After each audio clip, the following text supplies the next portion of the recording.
Red Apple Media Podcast Network presents This is Protecting America. Now, here's Emmy-winning journalist Rita Cosby. Welcome to another edition of Protecting America. I'm Rita Cosby. The assassination of conservative icon Charlie Kirk shocked the nation and the world as Charlie became one of the most influential political leaders of his generation. And our guest today knew Charlie well and has written the first major book to be released since Charlie's death. Dick Morris is a longtime friend and senior advisor to President Trump, and he is a big, mega best-selling author, and now he has another big success on his hands with a powerful new book. It is called The Real Charlie Kirk. Dick, it's great to have you here. Well, thank you, Rita. It's good to be here with you. Well, I always love having you, my friend. And tell us about The Real Charlie Kirk. What did you learn, and why did you think it was important to get this out right now? Well, right now, because it's important that we understand his legacy. What I learned was that Charlie Kirk represented kind of a hybrid, to use an automotive phrase. He was a evangelical preacher who took the gospel seriously and believed in every word of it.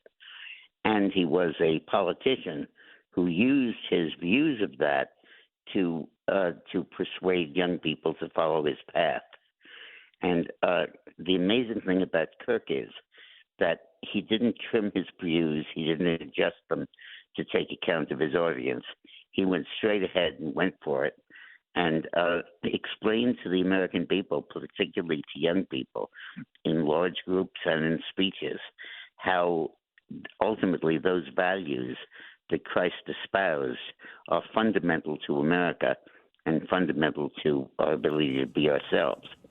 How did he become this person? What did you learn about him as a human being to want to kind of take on this fight? And he always had his famous, as you know, these speeches that he would do everywhere, or the question and answer sessions, ask me anything. Where did he get sort of this courage and also this feeling that we do have to talk to everybody?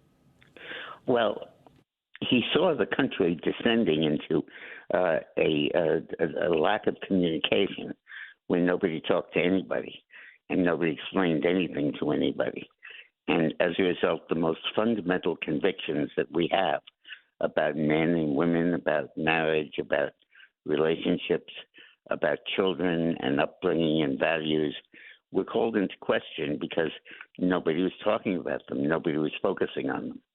But Kirk said these are essential to our being a civilized country, and they're essential to our culture and our future. And he insisted on focusing on that. And the amazing thing about Kirk is that at a time when people got to get along by compromise and by adjustment, he stood out and said, no, I'm not going to give an inch. I'm going to explain everything but concede nothing. And I won't compromise on any principle. But what I will do is explain everything and not vilify the people who oppose me. How many other Charlie Kirks are sort of out there? Or was he really a unique standout in this area, especially as a young person? Well, we won't know the answer to that for a while. He inspired a lot of people, and Turning Point USA, his organization, is setting up chapters on colleges throughout the country. And it's just like, in baseball, you don't know if you have a great star pitcher at the first moment, but you have a lot of people who are interested in pitching. And Charlie Kirk is at that point where lots and lots of people are inspired by his example and want to follow it and want to develop that kind of ability. And we'll have to see how far they go. If you're looking to create, grow, and sustain your wealth, download and subscribe to the Pain Points of Wealth podcast at BeBullish.com with Bob, Ryan, and Chris Payne. It's your podcast for market insights, money tips, and real talk on the economy. Download and subscribe at BeBullish.com. What was, first of all, your reaction when you heard? Obviously, we were all shocked and horrified. when we heard about the shooting of Charlie Kirk. I knew Charlie also, Dick, and so for me, I think obviously it was such an enormous loss, and he was just an extraordinary human being. What were your thoughts? And that day, for that to happen, that somebody in our time, this moment in history, an assassination of somebody who, again, it was someone who was trying to bridge both sides. Yeah, it summoned memories from biblical ideas for me. I saw certainly in the outpouring after his assassination and the commitment of hundreds of thousands of people to his approach and to his ideas. You see the footprints or the echoes of Jesus Christ, and I think that here we were seeing that, we were witnessing it in real time, and it was amazing to be able to do that. It was also amazing to be able to speak to someone who was as purely dedicated to these concerns as he was. Talking to him was like talking to a compass. You don't always want to go north, but he always tells you exactly where north is. What did you make of the background of the shooter? Here he was, plotting and planning, and the manhunt. I mean, it's an extraordinary thing, and it turned out his parents turned him in. Yeah. Well, the left has created an aggrieved class of people and whipped them into a frenzy who are transsexuals. And the rest of the country never really discriminated against them. There were no laws against them. There were no blue codes or, segregated schools. But they whipped themselves into a frenzy by saying they're opposed by fascists and by people who want to take away their rights. And nobody wanted to take away their rights. All we wanted to do is make sure they stayed out of women's sports. And that's not, threatening anyone's life. And yet the left made it into such a cause célèbre and so intensified the feelings of animosity and of rage and of threatening ideas that it motivated this kid to go out and kill Charlie Kirk. And I think it's been motivating people all over the place to engage in acts of violence. I think the violence against the ICE agents is part of that. I think the tendency of the left toward violence is increasingly unmistakable and a very serious problem. Yeah, talk about how big of a deal that is, because I agree, it really personified it. And I think the thought of Charlie Kirk, who was speaking on a college campus, answering questions, there in what seemed like, a very friendly setting, and for that to happen, how violent and how dangerous is this period, do you believe, Dick Morris? Because it seems like people are getting more and more violent, and you brought up many on the left. Yeah, well, I think there's a tremendous frustration that the left has felt amid its political defeat by Trump. And they see Trump dominating the environment and doing everything they don't like and everything they disagree with. And in some cases, they take it a step further and they say he isn't just opposing what I think, he's opposing who I am, and an existential threat. And I think that is seeping into our consciousness, and it's motivating a fanaticism that is very, very dangerous. How much more prevalent, sadly, do you believe things have gotten where they've turned to violence? I mean, we saw it even with the Tesla dealerships. We've seen it with, obviously, the threats against President Trump. Do you feel like we're really headed to a dark path? Well, the left is trying to steer us to that path. And they're frustrated, so they're attempting to gin that up. But I believe that ultimately the tendency toward toleration and ecumenical thinking by the American people, particularly those who are biblically inclined, will ultimately prevail. And I do not think we're going to head into a violent miasma. And I think Charlie's death and his assassination really is a warning about that. And I think Americans are heeding that warning. And I think that I do not think you're going to see explosions of violence all over the place. Talk about Charlie's just amazing sort of dedication, as you talked about. He wouldn't take no for an answer. The compass would say, let's go north, and he kept going north. Right. But it's amazing to hear sort of his early days and his early beginnings and his dedication. He never wavered from his mission. Talk about that and just what a role model that is. Well, I worked with Charlie a lot in the 24 campaign. Because of his efforts, we were able to increase the share of the vote of people under the age of 30 who voted for Trump from 36% in 2020 to 46% in 2024. And that played a huge role in Trump's election. And I think the president realizes that. And I think that's why he awarded Charlie the Medal of Freedom. And I think that his work in a non-political way in promoting the values and the ideas of parenthood and of human relationships and of the end of extremism were very important. And I think that that's really what stands out. How important was the youth vote? Like you just talked about the numbers, that's a big difference, 10%. How critical is it to galvanize the youth vote? Because a lot of times we hear, okay, well, they'll come out to the rallies, but will they vote? Trump really did get them to vote. You're a big credit to that, and Charlie's a big credit to that. Yeah, I think that was fundamental. When you look at the various constituencies, Trump moved up significantly among Latinos and among young people. Black men also, but Latinos and young people were the two keys. And I think Charlie is responsible for one of those, the efforts with young people. Yeah, no doubt. And what do you think it was about Trump's appeal, too, that he was able to sort of bring in, and even, as you brought up, African Americans and Latinos, especially some groups that in the past had not voted for a Republican, or at least recently hadn't voted for a Republican. What was it that Trump somehow became hip to that group? You know, you'd see African American rappers saying, I'm voting for Trump. Yeah. Well, I think that with Hispanics, with Latinos, they saw the experience in their own countries.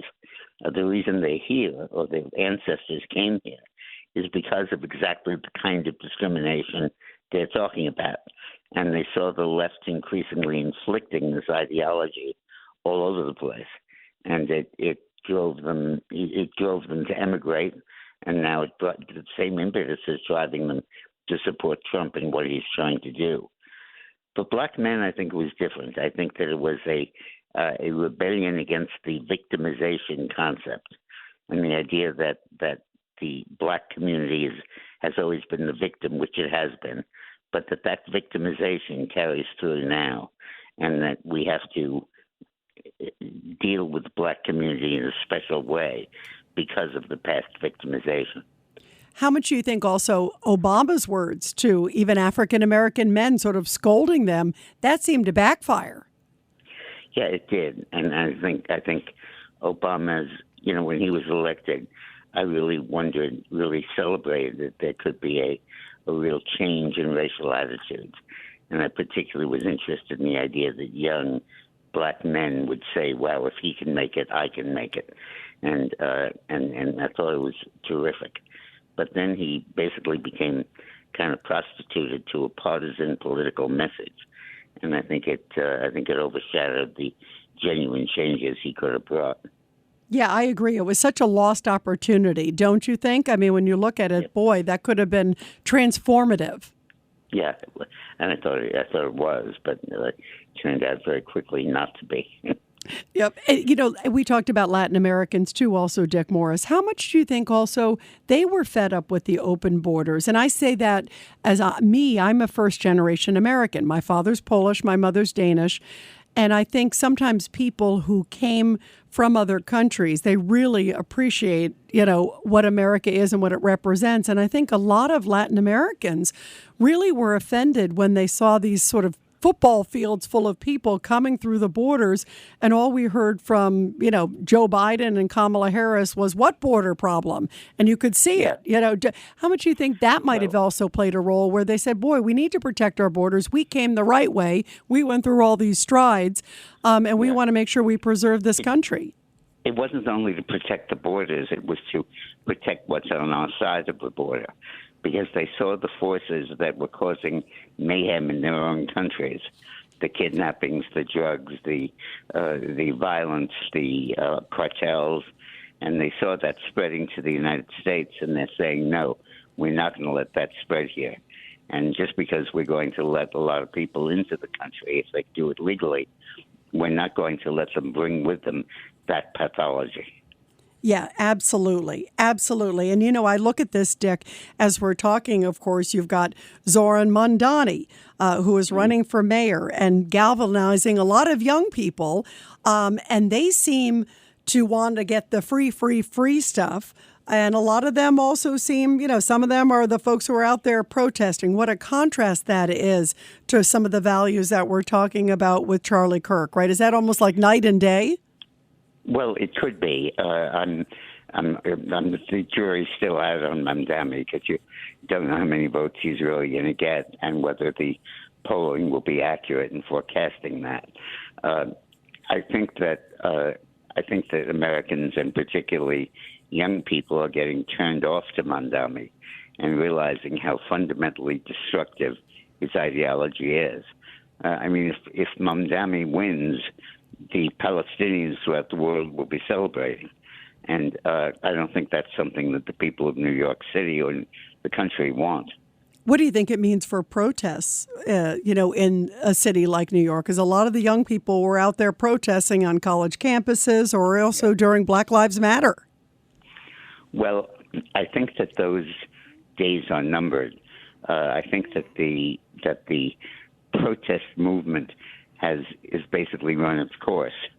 And I do not, and particularly since so many of these protests are funded by leftist groups nationally, worldwide, Soros and everything else. And I think that Trump is very aggressive in cracking down on that. And I think that those who are demonstrating and are here on visas had better watch their step because they're here as guests in our country. Yeah, no, you bring up a great point because he's already gone after those, who've had some visa issues. Some of those who, in fact, there were 6 of them recently. Did you see this where they revoked the visas because they were celebrating the death of Charlie Kirk? Yeah. Well, that certainly was kind of a litmus test about that. But you don't have to go that far to be unwelcome in America. You don't have to be celebrating the death of somebody who is a national icon.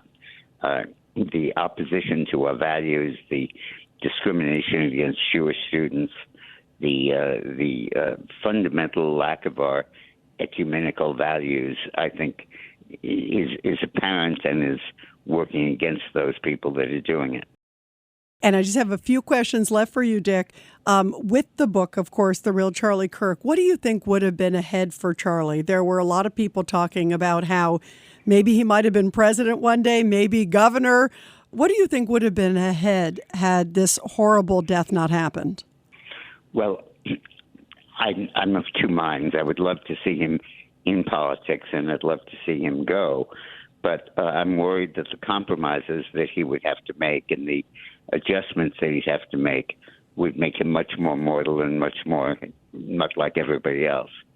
And I think that his purity in his views and his lack of compromise is the fact that he was an advocate rather than a coalition builder.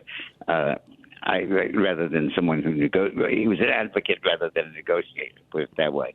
And I'm very glad that continued. And it's tragic that it fell short, but I couldn't help wondering if he moved into politics, if the compromises he might have to go through could besmirch what is now a very pure image in death. Yeah, no, that's a beautiful point. And also, what do you think is ahead for Turning Point USA? You brought up the fact that, it's been amazing to see how many people have been drawn to his message and many people who were not drawn before. I think getting educated by all of these different things and your great book and the message about who he is. It's been amazing to see how many different chapters around the globe and also, just the show. And I'm so happy to see sadly, his widow had to step up and take his position, but she's been remarkable. She really has been. What do you think's ahead for Turning Point USA? Well, I hope it spreads onto every campus in the country and maybe in the world. I think that there's a need for that presence all over the country and all over the world, and I hope we see it. And I gather that in the months after his death, there's been an explosion of interest and volunteering and of people stepping up to do that, and that is the most heartening thing you can imagine. So I wish it well, and I pray for its success. Yeah, I think we all do too. And that would be a tremendous and beautiful influence on the next generation, especially too, which is what is the greatest legacy, I think, for Charlie after what happened. It's interesting that in this interview we're discussing the ultimate negative Mamdani and the ultimate positive Charlie Kirk. And we have to watch how they play out electorally and historically and see what triumphs. Yeah, absolutely. Let's pray. Right. Okay. Thank you, Dick. Rita. Thank you so much. And by the way, everybody be sure to subscribe and share this podcast. And Dick, congrats on this great book, The Real Charlie Kirk. It's great to have you here, Dick, my friend. I love talking to you. Thank you, Rita. Bye-bye. And everybody, I'll be back soon with another great edition of Protecting America. And of course, you can catch me every weeknight, 10 p.m. to midnight on the legendary WABC Radio. This is Rita Cosby, and thanks for all you do to protect America.